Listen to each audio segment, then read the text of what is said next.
Fala pessoal, sejam muito bem-vindos a mais um vídeo aqui do Instituto Corpo e Movimento. Hoje eu vou trazer um artigo bem interessante. O título do artigo é A Saúde do Sistema Músculo-Esquelético e os Benefícios da Prática do Treinamento de Força. Então, um tema muito importante que a gente sempre fala aqui no ICM é a prática do treinamento de força. A prática do treinamento de força não só como melhora estética, como melhora do ganho de massa muscular em si, como emagrecimento. Isso também é importante. Mas um ponto muito importante é a prática do treinamento de força para a saúde do indivíduo em geral. Então a gente já sabe que a prática do treinamento de força ela melhora a potência, melhora a velocidade, agilidade, mudança de direção, altura do salto. Tudo isso a gente já tem muito bem estabelecido na literatura. Mas pontos muito importantes que a gente deve mencionar é que a prática do treinamento de força, ela na prevenção de lesões, tanto nos esportes quanto na vida diária, ela é uma prática muito importante.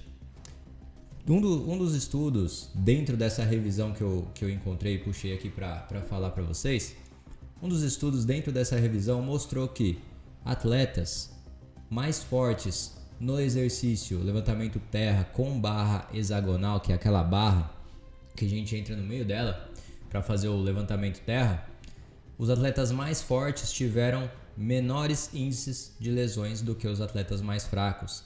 Então isso a gente sabe que tem muita correlação o aumento da força muscular com a diminuição de índices de lesões. Claro que a lesão ela é extremamente multifatorial, um dos fatores que mais influenciam no fator lesão é a fadiga muscular, então conforme vai aumentando os níveis de fadiga, tende a aumentar o número de lesões, mas se o treinamento for bem controlado, a fadiga for bem controlada, é claro que um indivíduo mais forte ele é menos suscetível a ter uma lesão do que indivíduos mais fracos.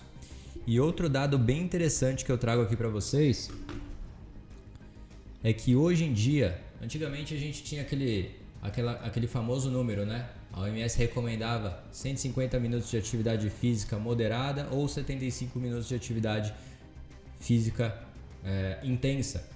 E a gente sabe que hoje a OMS mantém essa recomendação para atividades aeróbias, mas a recomendação foi acrescentada ao treinamento de força, de 2 vezes por semana no mínimo ou mais. A prática do treinamento de força é muito importante, pensando em níveis de saúde, diminuição de riscos e diminuição dos riscos de ter alguma doença lá na frente.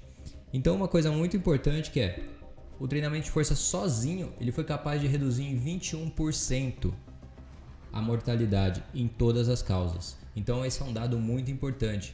Somente a prática do treinamento de força reduzir em 21% os riscos de mortalidade para todas as doenças. Claro que se eu incluir o treinamento aeróbico pode melhorar ainda mais essa questão, diminuir um pouco mais esse risco de ter alguma causa de mortalidade, mas a prática do treinamento de força sozinho foi capaz de reduzir em 21% em média essa causa de mortalidade. Então, pessoal, como que o sistema muscular ele responde às cargas impostas? É um processo chamado mecanotransdução. Essa mecanotransdução nada mais é que o corpo convertendo a carga mecânica em respostas celulares e metabólicas. Sendo assim, por exemplo, quando a gente gera um estresse muscular, para ter o dano no tecido muscular, aumenta a produção de cortisol, não é uma produção desregulada, não é uma produção exagerada, não é aquele estresse aumentado do dia a dia, é o cortisol atuando ali para quebrar o tecido muscular e em seguida disso a gente tem um aumento da produção da testosterona para fazer com que o corpo recupere esse tecido muscular ali do estresse gerado ali no treinamento de força, que é um estresse saudável. Essas cargas impostas ali pelo treinamento de força são estresses que a gente considera estresses saudáveis, que geram estímulos importantes para o nosso corpo. O nosso corpo responde e se adapta a esse estímulo.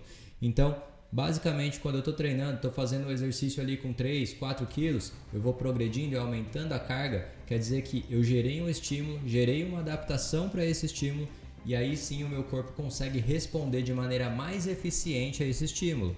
O que no início de um treinamento 3 quilos para uma pessoa pode ser muito, muito peso, dali a 2, 3 meses, os mesmos 3 quilos eu preciso gastar menos energia para executar aquele movimento. Logo, eu aumentei a força muscular. uma coisa muito importante, aumentei a interação do sistema nervoso, o sistema nervoso está trabalhando de forma mais eficiente, coordenação inter e intramuscular que a gente chama.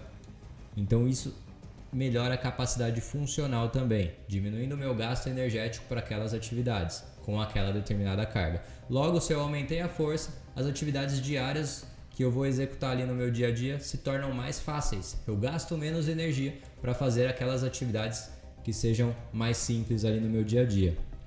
Então isso é um dado muito importante. A gente traz aí que o treinamento de força é um dos principais fatores pensando em prevenção de lesão e doenças, claro que associado ao treinamento aeróbio, que vai te trazer um benefício muito grande.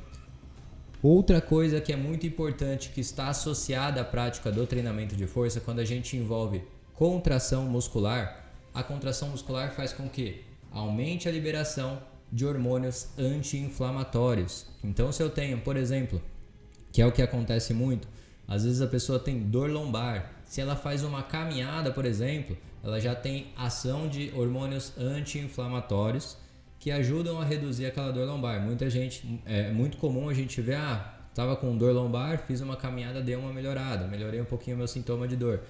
Isso acontece por conta do aumento da produção de hormônios anti-inflamatórios. E isso acontece muito com a prática do treinamento de força. Então aquela inflamação crônica que a gente vai acumulando ali ao longo dos anos por causa de má alimentação, por causa do sedentarismo, dores no corpo, dores articulares, tudo isso pode ser causadas por o aumento da inflamação crônica.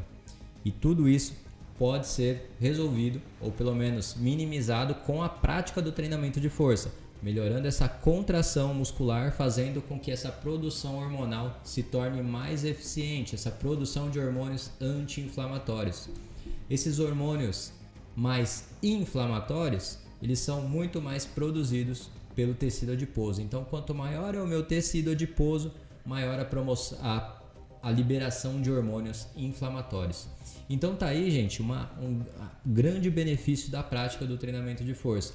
É um vídeo curto, é um vídeo que a gente não vai explicar muito aprofundadamente como cada sistema trabalha, mas de modo geral, de modo bem resumido, esse é os dados que a gente consegue trazer aqui nesse vídeo mais curto. Se você quiser ler o artigo, a gente vai disponibilizar esse artigo no nosso canal do Telegram.